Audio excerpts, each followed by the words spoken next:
Assalamualaikum warahmatullahi wabarakatuh. Perkenalkan, nama saya Setna Tamsil dengan NIM 2022-10027. Baik, perhitungan dan interpretasi untuk setiap rasio yang diminta berdasarkan data yang tersedia. Yang pertama, rasio perputaran persediaan, harga pokok penjualan atau HPP bagi rata-rata persediaan 10 miliar 500 juta per 2 miliar sama dengan 5,25. Interpretasi, perusahaan menjual dan mengganti persediaannya sekitar 5,25 kali selama periode tersebut. Yang kedua, rasio perputaran piutang pendapatan per rata-rata piutang 15 miliar bagi 1 miliar 200 juta sama dengan 12,5. Interpretasi, perusahaan berhasil menagih piutangnya sekitar 12,5 kali dalam periode tersebut. Periode penagih piutang 365 hari per rasio perputaran piutang sama dengan 365 per 12,5 sama dengan 2,29,2 hari.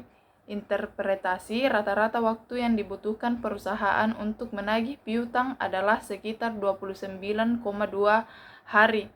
Yang keempat, rasio perputaran aset tetap pendapatan per aset tetap 15 miliar per 5 miliar sama dengan 3. Interpretasi, setiap 1 rupiah dari aset tetap menghasilkan 3.000 rupiah dalam pendapatan. Yang kelima, rasio perputaran total aset pendapatan per total aset 15 miliar per 12 miliar sama dengan 1,25.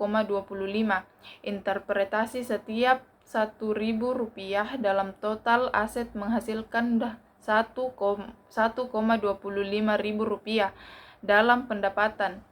Yang keenam, rasio perputaran utang, harga pokok penjualan atau HPP per total utang sama dengan 10 miliar 500 juta per 3 miliar 500 juta sama dengan 3.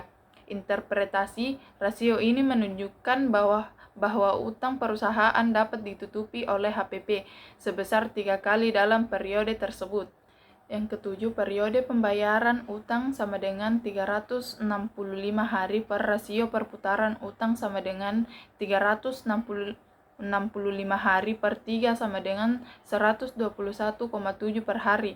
Interpretasi, rata-rata waktu yang dibutuhkan perusahaan untuk membayar utangnya adalah sekitar 121,7 hari. Yang kedelapan, rasio perputaran modal kerja, pendapatan per modal kerja sama dengan 15 miliar per 1 miliar 800 juta sama dengan 8,33. Interpretasi, setiap Rp1 dari modal kerja menghasilkan Rp8,33 dalam pendapatan. Yang kesembilan, rasio perputaran aktiva lancar, pendapatan per aset lancar sama dengan 15 miliar per 3 miliar sama dengan 5. Interpretasi, setiap Rp1 dari aset lancar menghasilkan Rp5 dalam pendapatan. Kesimpulannya yaitu rasio-rasio ini menunjukkan efisiensi perusahaan dalam memanfaatkan aset dan kewajiban untuk menghasilkan pendapatan rasio yang lebih tinggi. Umumnya mencerminkan penggunaan aset yang lebih efektif, namun perlu perbandingan dengan standar industri untuk penilaian yang lebih akurat. Baik, itulah dari saya. Assalamualaikum warahmatullahi wabarakatuh.